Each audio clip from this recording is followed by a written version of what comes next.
Bonjour les amis. Ma vidéo d'aujourd'hui là, je veux aussi m'adresser toujours au président africain, principalement au président guinéen. Vous avez vu, ça fait 2 jours maintenant ou 3 jours que l'Aquarius, c'est-à-dire il y a un bateau qui est dans la Méditerranée entre l'Espagne, l'Italie et la France, dont les Européens et les Français ne veulent pas que le bateau là rentre à Marseille. Les Italiens aussi ne veulent pas que ce bateau-là rentre en Italie. Les Espagnols aussi refusent. Donc après 3 jours de tractation, il a fallu maintenant que le bateau-là, c'est-à-dire va débarquer les gens vers les îles de Malte. Mais ce qui me fait mal, ce qui fait même honte, hein, dans tout ça là, aucun président africain ne bronche un mot. Et pourtant, les réfugiés, les réfugiés qui sont dans ces bateaux-là, c'est-à-dire, c'est des réfugiés africains. Quand tu vas regarder, il y a des Ivoiriens, il y a des Guinéens, Nigérians, ainsi de suite. Mais aucun président africain ne bronche un mot. Soit disant que, attendez, comme il y a beaucoup de discussions en Europe, et ces gens-là nous appartiennent, c'est nos enfants, parce que ce n'est pas leur, c'est leurs petits-fils ou leurs enfants. Au lieu de dire que, attends, comme il y a beaucoup de problèmes, on va essayer de faire des petits arrangements pour envoyer les jeunes là, disons, dans leur pays respectifs. Mais ils ne font pas. Et pourtant, les Blancs là créditent beaucoup d'argent aux États africains pour développer les infrastructures et de faire en sorte que les jeunes gagnent du boulot en Afrique. Mais quand ils prennent l'argent là, c'est détourner cet argent, envoyer dans des paradis fiscaux. Vous voyez, c'est ce qui fait mal. Après, ils vont s'arrêter là-bas, ils vont se dire qu'ils sont docteurs, c'est de bons économistes, c'est ceci, c'est cela. Écoutez, les frères, je vais vous dire quelque chose. Les diplômes de ces présidents africains-là, toutes les études qu'ils ont faites là, hein, c'est chercher à savoir comment détourner dans le pays. Parce que moi, on dit toujours, c'est-à-dire que toute étude qui ne t'apporte pas, c'est-à-dire le bonheur, ce n'est pas des études. Parce que ces gens-là, ils ont étudié pour aider leur pays. Mais qu'est-ce qu'ils font? Ils ont étudié pour détourner leur pays. Je prends un exemple sur la Guinée, parce que j'ai grandi en Côte d'Ivoire, mais je connais quand même la Guinée très bien. La Guinée, c'est un pays là où la corruption, c'est-à-dire, quand tu veux avoir un doctorat, c'est-à-dire en matière de corruption, va en Guinée. Quand tu vas apprendre la corruption en Guinée, je vous assure, même le FMI ou bien la CIA ne peut pas vraiment détecter, c'est-à-dire le détournement. Là. Mais moi, ça me fait mal de voir nos frères mourir ici. Là. Ou bien, c'est-à-dire en Europe, nous sommes en Europe ici. Tout ce qui se passe ici en Europe, dans la politique européenne, on parle seulement que des immigrés. Des immigrés. Et principalement les Africains. Parce que si c'est la peau blanche, là, si c'est les Marocains ou bien les autres là qui viennent, si ce n'est pas à cause du terrorisme, les gens là sont vraiment acceptés ici en Europe. Mais ceux qui ont la peau comme nous, là, on est ici. Moi, je travaille, je vis bien. Mais les autres qui doivent venir, c'est-à-dire qu'on ne veut même pas les accepter ici. C'est ce que je ne comprends pas. Mais aucun président africain ne va dire que, ah, attends, l'affaire là, ça devient sérieuse. Ce qu'on va faire, c'est chercher à avoir une politique pour les jeunes, pour ne pas que les jeunes là fuient de l'Afrique, aller mourir dans la Méditerranée. Parce que ce n'est pas leurs enfants. Maintenant, ce que moi je conseille maintenant aux frères africains, c'est de faire comme l'a fait plutôt les Congolais. Tous les ministres congolais qui venaient ici, en Belgique, ils étaient ségrégés. On les pourchassait même. Ils fuyaient. Parce que, qu'est-ce que les Congolais disaient? L'argent que vous volez là-bas, c'est venir investir ici. Maintenant, si vous venez aussi ici, comme ici en Europe, c'est un endroit de la démocratie, nous allons essayer aussi de vous attraper. On va vous chicoter et faire tout. Donc, c'est pourquoi les ministres congolais, là, quand ils viennent ici, là, ils se cachent. On ne le voit pas publiquement comme ça.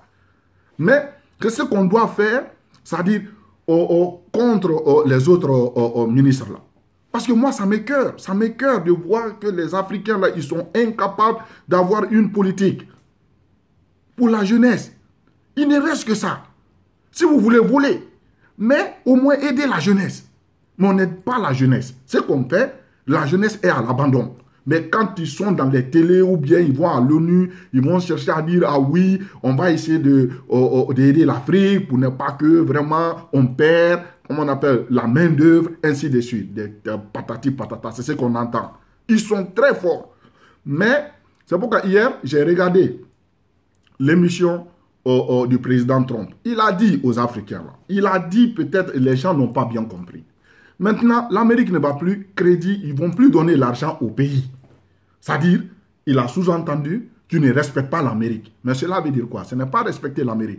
Il veut tout simplement dire que l'argent qu'on donne au pays, là, ils ne peuvent pas, c'est-à-dire travailler, s'ils ne peuvent pas travailler pour pour leurs concitoyens, ce qui va se passer, l'Amérique n'est plus prête à créditer l'argent à ces pays-là. Moi, je suis d'accord avec ça. Parce que si on donne l'argent aux Africains, qu'est-ce qu'ils font? C'est de détourner. Et regarde, c'est en Afrique seulement qu'on voit. Hein, quand il y a un ministre, après 3 mois, il est devenu milliardaire. Après 3 mois, un ministre qui n'a rien, il est ministre aujourd'hui. Après 3 mois, il est devenu milliardaire. Il a des voitures, il envoie ses enfants en Europe, ils vont aller étudier par-ci, par-là. Et les enfants des autres là souffrent en Afrique là-bas. Si vous traversez Conakry, vous allez voir sur l'autoroute beaucoup de mendiants. Beaucoup de mendiants. Mais comme Dieu, c'est-à-dire les gens là sont mauvais, c'est-à-dire Dieu les a aveuglés. C'est-à-dire quand ils voient des mendiants, pour eux c'est des milliardaires. Ils ne s'en rendent pas compte, ces gens-là, c'est-à-dire ils sont là à mendier parce qu'ils n'ont pas de travail, ils n'ont pas de quoi manger, c'est pour qu'ils sont dans la rue. Mais les présidents ou bien les ministres là, ils s'en fichent. Ce qu'ils font, c'est traverser et regarder des gens là, c'est-à-dire comme des bons à rien. C'est pourquoi nous, on va essayer maintenant de vous attraper en Europe ici là. Les ministres guinéens qui vont se déplacer et venir ici, qu'on sait que vous êtes, c'est-à-dire vous faites partie dans le système de corruption là. Vous allez voir aussi. Attendez, vous allez voir. Vous avez dit que vous allez donner le port aux Turcs, non? Et les Turcs là aussi vont s'occuper de vous. Parce qu'on a des amis parmi ces Turcs là, on a des amis parmi les Européens.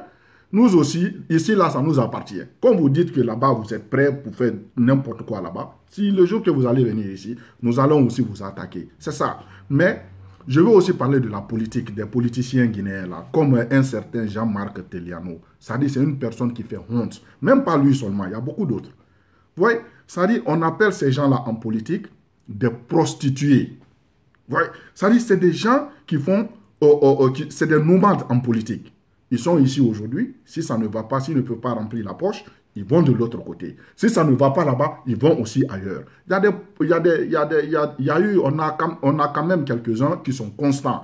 Même s'ils ne font rien, mais ils sont constants. Mais moi, je ne suis pas là pour faire l'apologie des gens ou bien parler des gens. Non, non, non. Mais celui-là, c'est quelqu'un qu'on connaît son passé. Donc, ça ne surprend personne.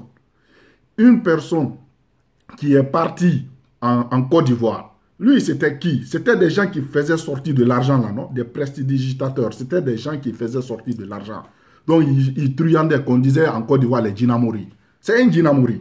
Donc, quelqu'un comme ça là, quand il quitte un côté, il va de l'autre côté, ça ne nous surprend pas. Mais ce qui reste clair, les gens ne sont pas dupes.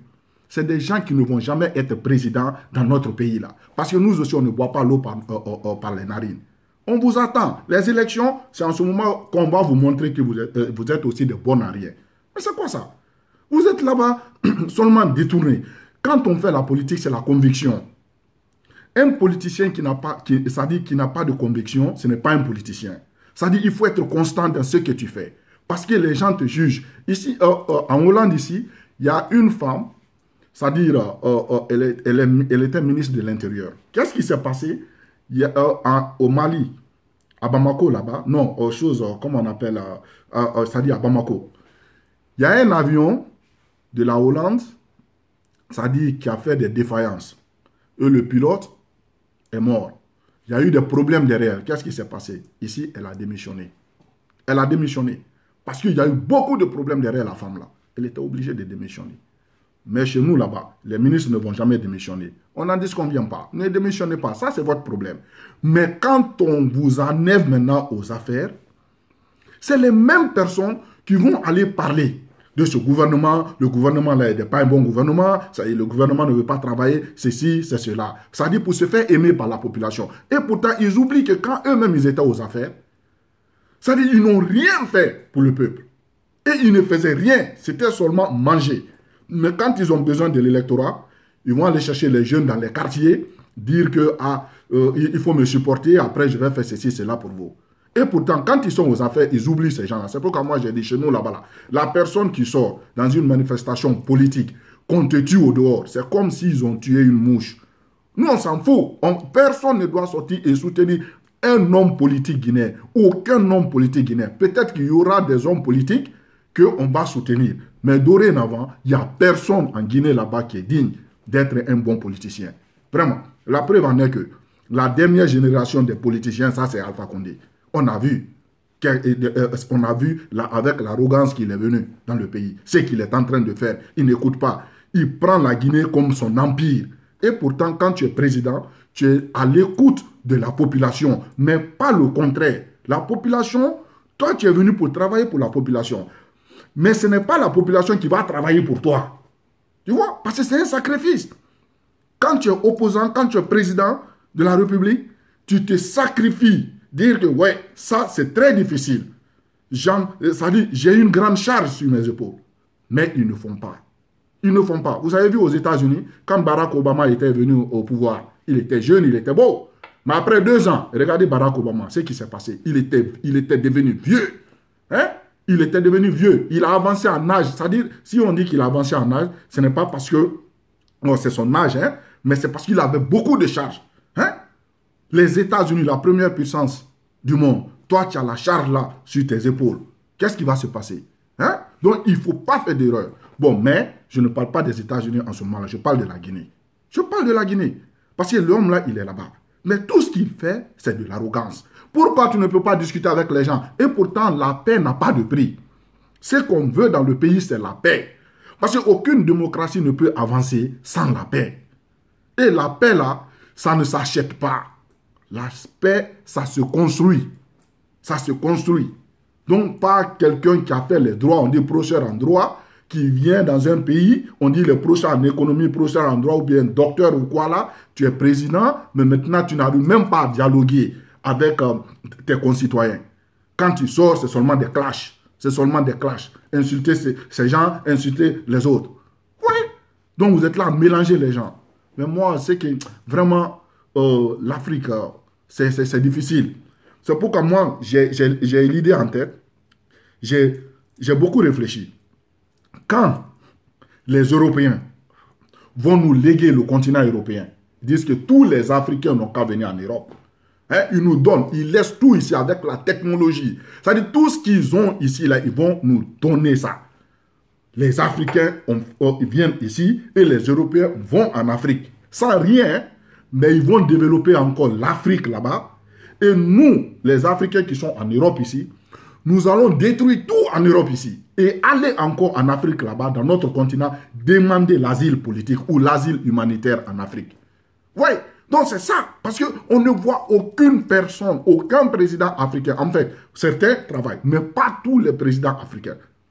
Quand tu regardes dans la majorité des pays africains, c'est-à-dire quand tu regardes même, ça fait honte. Ça fait honte.